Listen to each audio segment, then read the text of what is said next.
ETF index mutual funds నేర్చుకుని stock మార్కెట్లో రాణించాలనుకుంటున్నారా? వెంటనే ఈ నెంబర్కి కాల్ చేయండి.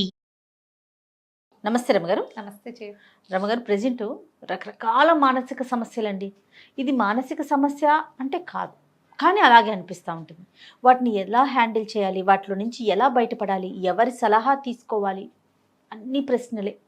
అవునా కదా? మీకు అసలు ఎన్ని వస్తాయో కదా కాల్స్, ఇది అది ఇట్లా చేయాలా అట్లా చేయాలా ఏం చేయాలి, దాన్ని పీక్గా వెళ్ళిపోతున్నారండి. రకరకాల ఇన్ఫర్మేషన్ మనకు వచ్చేయటంతో అట్లా ఆలోచిస్తున్నారేమో అనిపించేస్తుందండి. మీది వింటూ ఇంకోటి 10 మందిని వినేసి ఏది చేయాలో అర్థం కాని పరిస్థితి. అవును కదా. అక్కడ వరకు అయితే పర్వాలేదు, మానసికంగా ఇంకా అదే అదే అదే ఆలోచించేసుకొని ఎవరైతే వింటారో వాళ్ళు ఫ్యామిలీ మీద రుద్దేస్తూ ఉంటారు. అవును. ఏం చేయాలి రమ్మ గారు? ఏం చేయాలి జయ? స్వధర్మే నిధనం శ్రేయ, పరధర్మో భయావహ. అంతే. ఇప్పుడు కూడా గురుగారు చెప్పారు. గురుగారు అలా చెప్పారు, మీరు ఇలా చెప్తారేంటి? మరి గురుగారిని వింటావా నన్ను వింటావా? ఎవరో ఒకళ్ళని విను. గురువుగారినైనా విను, నన్నైనా విను. నేను చెప్పిందే చెయ్యి. పోనీ లేదా గురువుగారినే చెయ్యరట్లా. ఇప్పుడు ఇదేంటంటే జయ, మనం జనరల్గానే అసలు విపరీతమైన స్ట్రెస్కి గురయ్యే పరిస్థితుల్లో ఉన్నాం మనం. ఎవరికి ఎవరితోటి సంబంధ బాంధవ్యాలు లేవు. కుటుంబ సభ్యులతోటి మానసికంగా రిలేషన్స్ మెయింటైన్ చేయలేకపోతున్నాం. మనకి ఏం కావాలన్నా, ఏం తెలియాలన్నా, ఏం నేర్చుకోవాలన్నా, ఏం చూడాలన్నా అన్నిటికీ హౌ అని సోషల్ మీడియాకి వెళ్తున్నాం. ప్రతిదానికి నువ్వు skin related social media, hair social media, ఈ సమస్య ఏంది, భార్యాభర్త గొడవ పడ్డప్పుడు ఏం చేయాలి అనే దాన్ని కూడా సోషల్ మీడియాకి వెళ్తున్నారంటే నమ్ముతావా జయ నువ్వు? నిజంగా ఆ రోజుల్లో ఉన్నామా? ఆ రోజుల్లోనే ఉన్నావా ఏమిటి? కూరుకుపోయాం మనం. భార్య మనుషుల మధ్య ఉన్న సమస్యలు కరమ్మ గారు. ఇప్పుడు భార్యాభర్తల గొడవ అయినప్పుడు ఏం చెయ్యాలి అనే దాని మీద సోషల్ మీడియాలో సెర్చ్ చేస్తారంటే నువ్వు నమ్మలేవా? నమ్మలేకపోతున్నాను, కానీ మీరు చెప్తున్నారు. నేను వింటున్నాను. హౌ టు కిస్ నుంచి హౌ టు కిల్ వరకు బా సోషల్ మీడియానే. ప్రతివాడు వాడి అనుభవాలు పెడతాడు అందులో. ప్రతివాడు చాలా మంది పెడతారు. వీడు చదువుతారు, ఎన్ని రకాలు నేర్చుకుంటారు. అంతే కదా? అవునండి. ఈ కిల్లింగ్లో సైలెంట్ కిల్లింగ్ ఉంటుంది, వైలెంట్ కిల్లింగ్ ఉంటుంది. సైలెంటా వైలెంటా అనేది నువ్వు డిసైడ్ చేసుకుంటావు. దాంతో నీకు సమస్య, దీంతో నీకు సమస్య. నువ్వేం చేయాలి అనేది నువ్వు ఆలోచించుకుంటే నీకు వీలు. కానీ వాడెవడో చేస్తే ఇవి పెద్ద పెద్ద విషయాలు జయ. ప్రతి దానికి, ఇప్పుడు పండక్కి, ప్రతి పూజకి, ప్రతి వంటకి, ఇవన్నీ డ్రెస్సులు కుట్టుకోవటం, డిజైన్లు, అవి అన్నీ సోషల్ మీడియా. నువ్వు చూడు, నా మాట అబద్ధం కాదు చేయాలి. దీన్ని ఎక్కడ వాడుతున్నాం రమ్మ? వాడట్లా. ఇప్పుడు అదేగా వచ్చింది. నువ్వు ఎక్కడికి వెళ్ళు ప్రతి వాళ్ళు ఏదో ఒకటి చూస్తూ కనపడతారు. నువ్వు మెట్రో ఎక్కు ఇదే, బస్ ఎక్కు ఇదే, ట్రైన్ ఎక్కు ఇదే, పెళ్ళికి వెళ్ళు ఇదే, ఎవరింటికైనా వెళ్ళు ఇదే. మొగుడు పెళ్ళ పక్కన కూర్చున్నారు, ఆయన చూసుకుంటూ ఉంటాడు, ఈవిడ చూసుకుంటూ ఉంటుంది. కూడా చూస్తా, టీవీ ఇంకోటి మోగుతుంది. మా ఇంట్లో కూడా అంతే చేయ. మనం ఎక్కడెక్కడికో వెళ్ళిపోతాం, పక్కలతో మాట్లాడడం మానేసాం, అవేవో వింటాం. పోనీ విన్నావు, నేను చెప్తా ఒకటే మాట, విను. ఇప్పుడు మన ప్రపంచమే ఇది. కాకపోతే ఏమంటావు, ఒకవైపే చూడు, రెండో వైపు చూడొద్దు అనమాట. ఇది ఒక్కళ్ళని చూడకుండా మనకు ఒక ప్రశ్న వస్తే మనం 100 మందిని విని ఆ 100 మందికి వచ్చిన కామెంట్లు కూడా చదువుతున్నాం. అమ్మో, దాంతో మనం విపరీతమైన స్ట్రెస్కి గురైపోతున్నాము. మనకి జనరల్గానే ఎలాంటి స్ట్రెస్లు వస్తున్నాయి?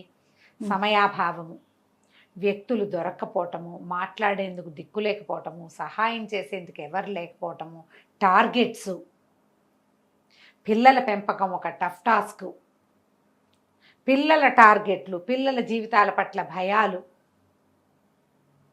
మన జాతకం పట్ల దిగులు, భయం, ఫైనాన్షియల్ స్టేటస్లో వచ్చే ఇబ్బందులు, సామాజిక పరమైన చిక్కులు,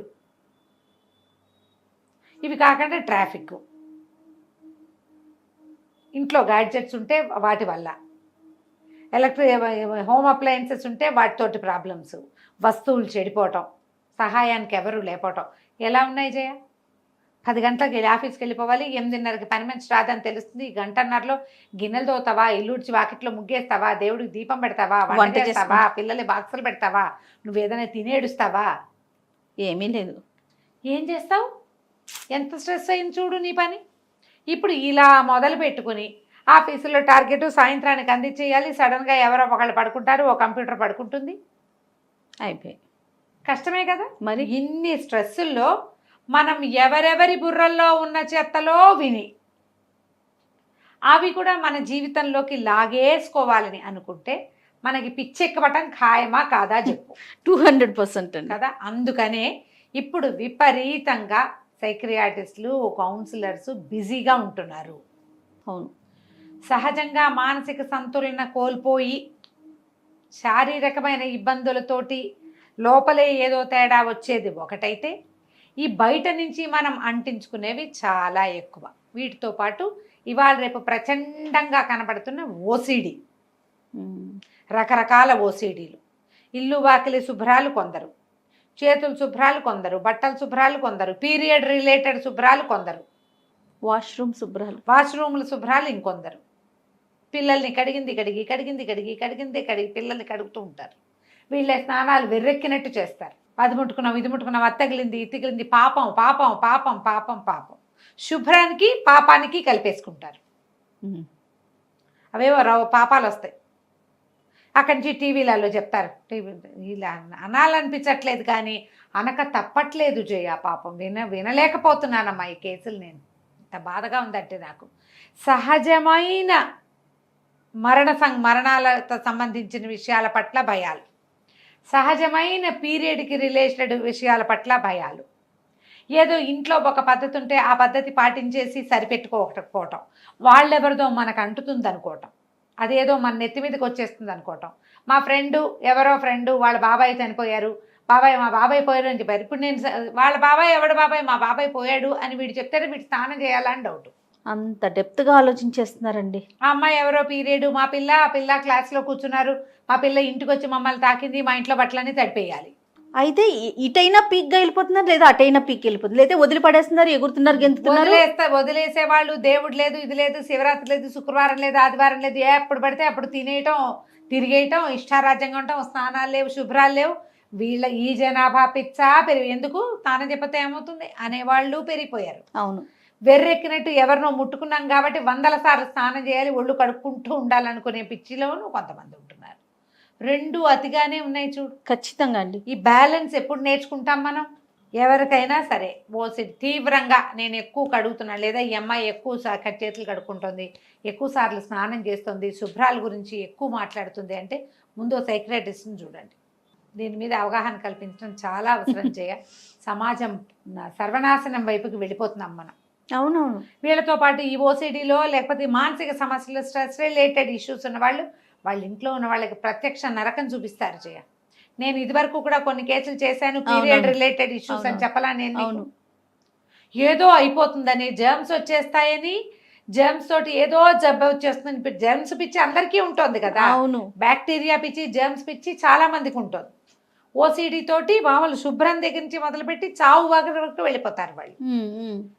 ఈ పీరియడ్ రిలేటెడ్ ఇష్యూస్ ఏమో శుభ్రత నుంచి పాపాల వరకు వెళ్ళిపోతారు వీళ్ళు. ఓకే. శుభ్రము పాపము ఒకటి కాదుగా, శుభ్రము పుణ్యము ఒకటి కాదు.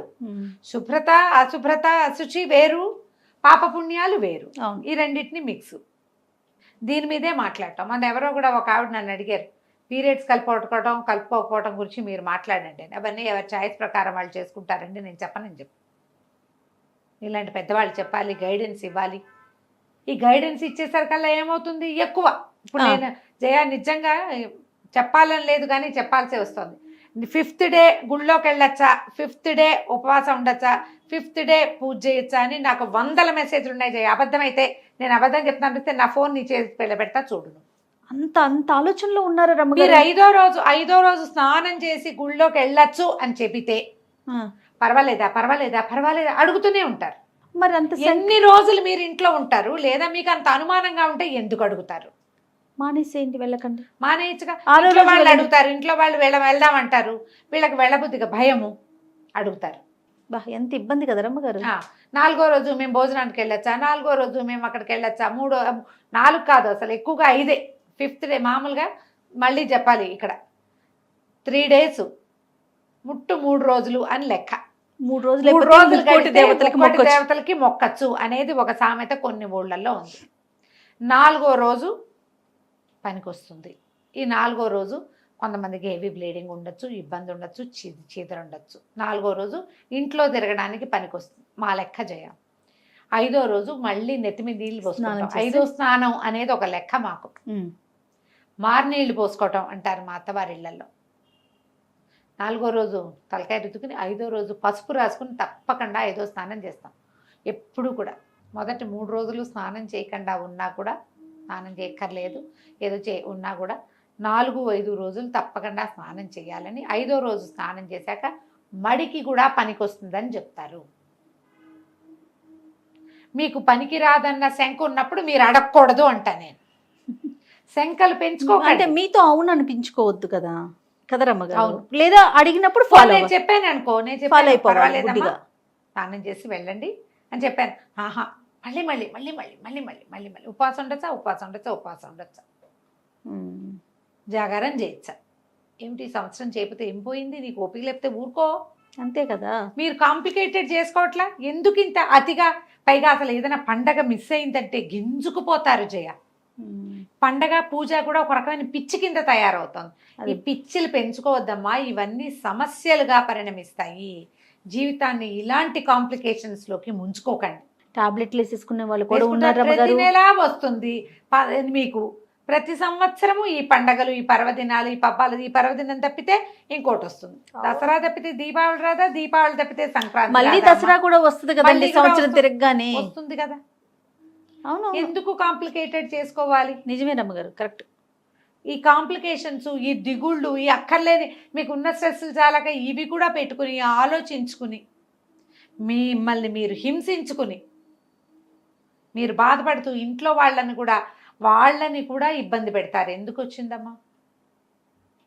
మగవాళ్ళ ఫీలింగ్స్ రకరకాల, వాళ్ళకుంటే స్ట్రెస్లు వాళ్ళకుంటాయి. మనం ఆడవాళ్ళ గురించే మాట్లాడుతున్నాం. అవును, ఆడవాళ్ళ వ్యవహారాలే, వాళ్ళ దారిని వాళ్ళు ఉండొచ్చు కదా. ఏదైనా మీకు స్ట్రెస్ ఎక్కువ ఫీల్ అవుతున్నాము అనిపించిన ఒక కౌన్సిలర్ దగ్గర కూర్చోండి. మీ సమస్యలన్నీ ముందు లిస్ట్ అవుట్ చేయండి. నేను చెప్తా జయ, అట్లా లిస్ట్ రాసుకోండి. దేనికి నేను అతిగా ఆలోచిస్తున్నాను అని అనిపిస్తే దానికి టిక్కులు పెట్టండి. అవి 5 కంటే ఎక్కువ ఉంటాయి. మీకు కౌన్సిలర్ అవసరం. నేనే అతిగా ఉన్నాను, నాకు తెలుసు, ఇది తగ్గించుకుంటే సరిపోతుందని మీరు కౌన్సిల్ చేసుకుంటే సార్ కౌన్సిలింగ్ చేసేసుకోగలిగితే. చేసుకోకపోతే ఎవరి దగ్గరైనా కూర్చోండి, ఎవరితోటైనా మాట్లాడండి, ఫ్రెండ్స్తో డిస్కస్ చేయండి, సలహా తీసుకోండి. పిచ్చికింత కొట్టి పారేస్తారు కొంతమంది. నువ్వు అలా కాకుండా నీతో డిస్కస్ చేసి నిన్ను సరిగ్గా జడ్జి చేసేయకుండా నీ సమస్యకి సమాధానం చెప్పగలిగే అక్కైనో అత్తైనో పెద్దమ్మ దగ్గరైనా కూర్చోండి. వాళ్ళైనా మీకు సమాధానం చెప్తారు. వాళ్ళు డిస్కస్ చేస్తే కొన్ని ప్రశ్నలకు సమాధానాలు వచ్చేస్తాయి ఆటోమేటిక్గా. వాటిని రెక్టిఫై చేసుకోండి. అనవసరమైన స్ట్రెస్లకి గురయ్యి అక్కర్లేని సమస్యల్లోకి, మానసిక సమస్యల్లోకి, తద్వారా ఏదో పెద్ద ప్రాబ్లమ్స్లోకి వెళ్ళకండి. దానివల్ల మీ జీవితంతో పాటు మీ సరౌండింగ్స్లో ఉండే వాళ్ళందరి జీవితాలు కూడా ఇబ్బందుల్లో పడతాయి. జాగ్రత్త పడండి. రైట్ అమ్మగారు. నమస్తే. నమస్తే.